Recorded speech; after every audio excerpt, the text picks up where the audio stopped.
All right, all week. So we've been talking about this idea of training for godliness. It takes work. It takes effort. Just like any kind of physical training or anything else that you go through in life, it takes endurance. It takes knowing what's true. It takes spending time around people that also will support you and push you towards your goals. You have to surround yourself with people that will help train you for godliness. So we've been talking about this all week. And our final point that we're going to be able to talk about this week as it pertains to training for godliness is that godliness with contentment leads to a fulfilled life of service. Whenever we do this, whenever we live life godly and with contentment, it will lead to a life that is fulfilled and full of service. Now, when I was your age, if I had heard that, I would have been like, sounds boring, right? Give me the godliness leads to fun and all things exciting, right? But, and while there's truth to that, that does happen too. I think a lot of times we mix up what we think is actually fulfilling with what is temporarily pleasurable. And we miss on the long-term joy that we can have in life through Jesus when we focus on the distractions of the moment. When you've trained for godliness, when you know the truth so well, you'll be able to spot the lies that this world throws at you. Just like in that testimony. That's John Cooper, by the way, the lead singer of Skillet. Many of you know who Skillet is. How many of you love Skillet? Yeah, if you don't know who they are, they've been around since like I was your age, right? So they've been around a while, but they've just come out with new music over the last year. They've got a lot of stuff going on, and so and now they're bigger than they've ever been. So if you heard some of their songs, I'm sure some of you would recognize them because we play them here all the time. But they're bigger than most Christian bands, and it's, you know, it was by being Christian that they got to where they were. Just like he talked about in the video, he was tempted, you know, to kind of hide his faith more, play a little closer to the chest, so that he could then share with more people. But he knew that was a pretty tricky lie. He was tempted to go for riches and fame over his mission from Jesus, but instead he chose to be content where he was at. Those who are experts in diamonds, rubies, you know, they only study what real authentic diamonds look like. They don't actually study the fakes. They're able to tell which ones are fake from the real ones because they know what the real ones look like. And that's the goal for you. When you train for godliness, when you know the Word of God as truth, you won't fall for the lies that this world throws at you.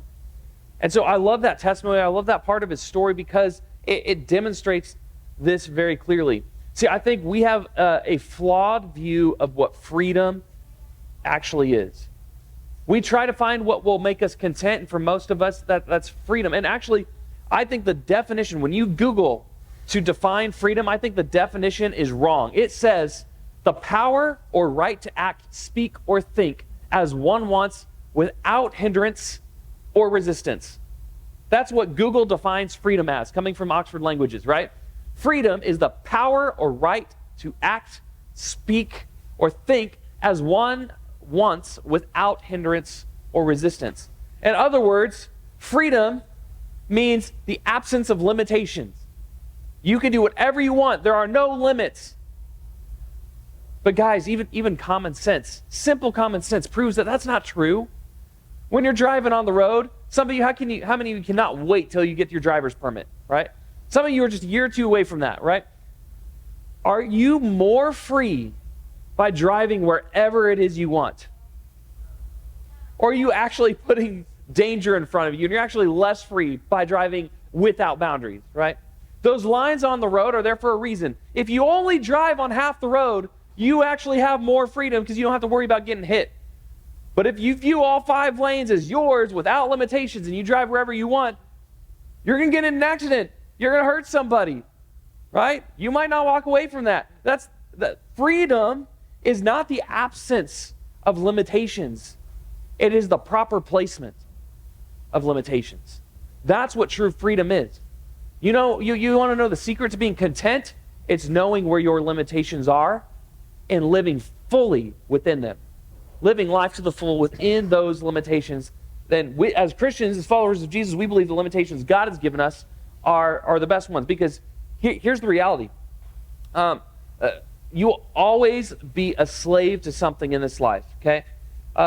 you will always be a slave to either temptations or addictions or emotions. How many of you just like had a knee-jerk reaction when somebody did something to you, and then later you're like, well, I should have probably thought about that before I just reacted, right? We will either be a slave to our emotions, or we'll be a slave to our own desires, or our human limited way of thinking and understanding. Will depend on our own knowledge, and that'll mess us up. Or we'll be a slave to our boss at work, or we'll be a slave to the government, or we can choose to be a slave to God. And by actually limiting our lives to the design that God has for us, what we find is we actually get more free. Paul, he's the one we've been talking about all week, because he's been writing to who? Timothy. Good, you've been paying attention. And in several of his letters, he says, I pride myself in being a slave of Jesus, of being a slave to Christ, because he recognizes that this is true. Absolute freedom without limitations is not freedom at all. But our world will tell you that it is. Our world will tell you to follow your own heart. And Paul prides himself in not his own desires and not following his own heart, but following after the heart of God. Because something is going to, you're going to be serving something. And Paul says it'd be better to be serving God, because he actually knows the purposes and design for which we have. So that's the misconception about freedom. And if we get this right, then we will be the freest people on the planet. If we take God at his word and finding freedom in him and not in our own desires, that's ironically where we find the most freedom. All right? So the lie is that following your heart will give you freedom and contentment. But here's what Paul says. He wrote another letter to the church in Philippi, and this is what he says. Some of you will recognize some of this. He says, I'm not saying this because I'm in need, for I have learned to be what? Content. I have learned to be content, whatever the circumstances. I know what it is to be in need, and I know what it is to have plenty. I have learned the secret of being content in any and every situation, whether well-fed or hungry or living in plenty or in want. I can do all this through him who gives me strength. In other words, I have what I need in Jesus. Whatever else may come, whatever the circumstances, I have never ceasing joy and peace because of him, not because of anything else going on. He says he learned to be content in every situation. How many of you guys have been in a situation that you did not like, that you were uncomfortable, that you did not want to be? Like we all find ourselves in those situations multiple times throughout this life. The secret is not to avoid those circumstances. The secret is to find contentment within them. Similarly, check this out. This was Paul's final charge to Timothy, all right, in his first letter. This is in chapter 6, and he says this. Here, listen up. This is really good. He says, godliness with contentment is great gain. Godliness with contentment is great gain. For we brought nothing into the world, and we can take nothing out of it. But if we have food and clothing, we'll be content with that. In other words, as long as our basic needs are met, we'll be content with that. Right? Those who want to get rich fall into temptation and a trap and into many foolish and harmful desires that plunge people into ruin and destruction. For the love of money is a root of all kinds of evil. Some people eager for money have wandered from the faith and pierced themselves with many griefs. So basically what he's saying is that the true secret to contentment is knowing that when God meets your basic needs, which Jesus talks about in Matthew 6, if God has even taken care of the birds, which are not made in his image, then how much more will he take care of you? So don't worry. Your basic needs will be met. And as long as we have that, we can find contentment in any and every circumstance, whether we have little or we have plenty. Notice he doesn't say it's wrong to have plenty, but it's wrong to idolize it. It's wrong to worship it. And worship it means not singing songs about it, but worship it could mean that. Worship means pursuing that over anything else in your life.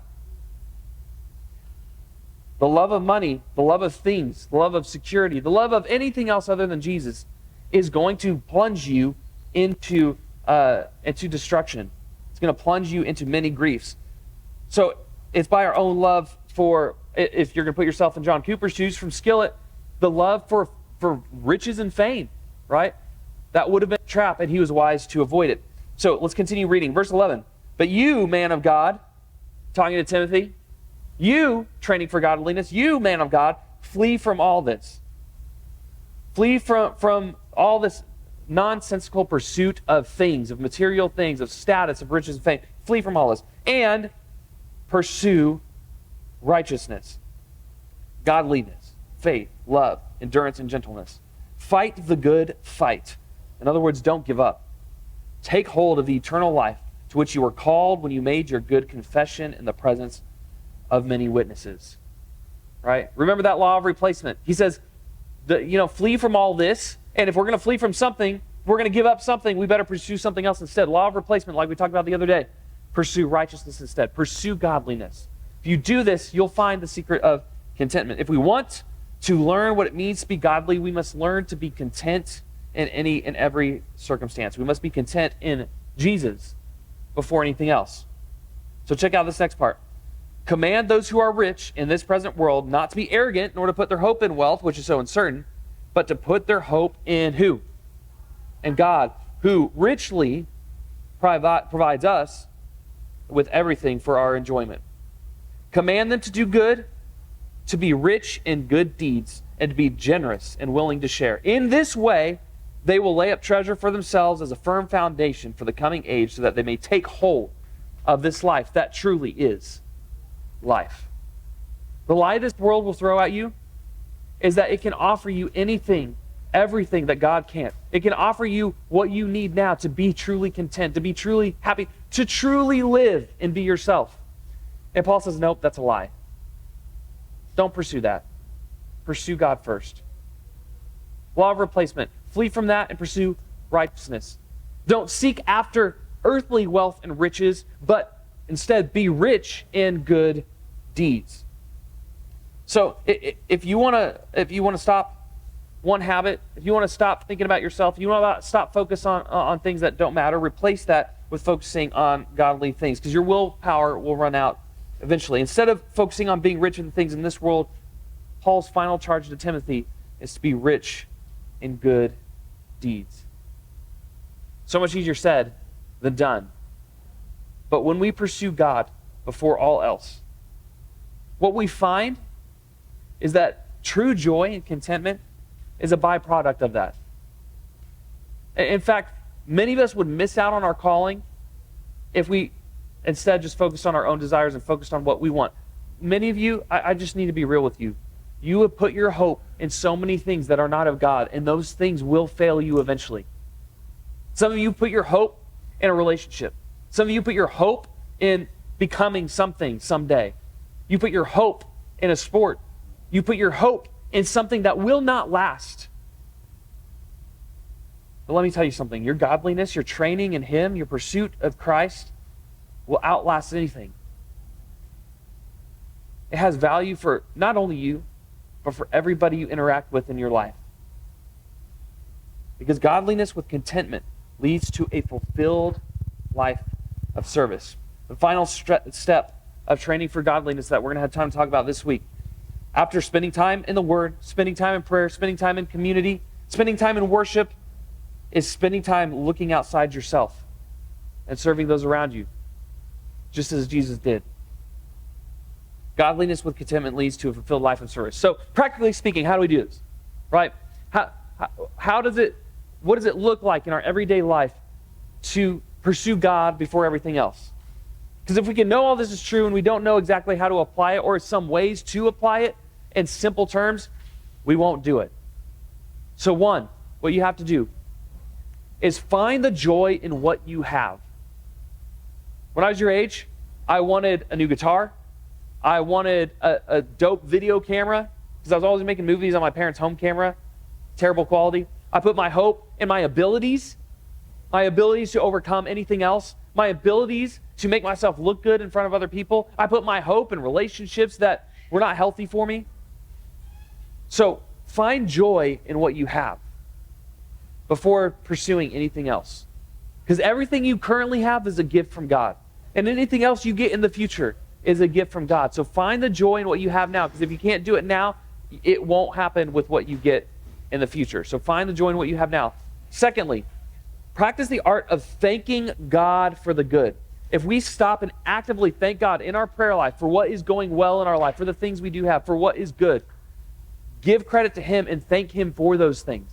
Thank God for the good. And lastly, ask Him to reveal what you can do to change the bad. Many of you are fully aware, more aware than you should have to be at your age, that this can sometimes be a dark world.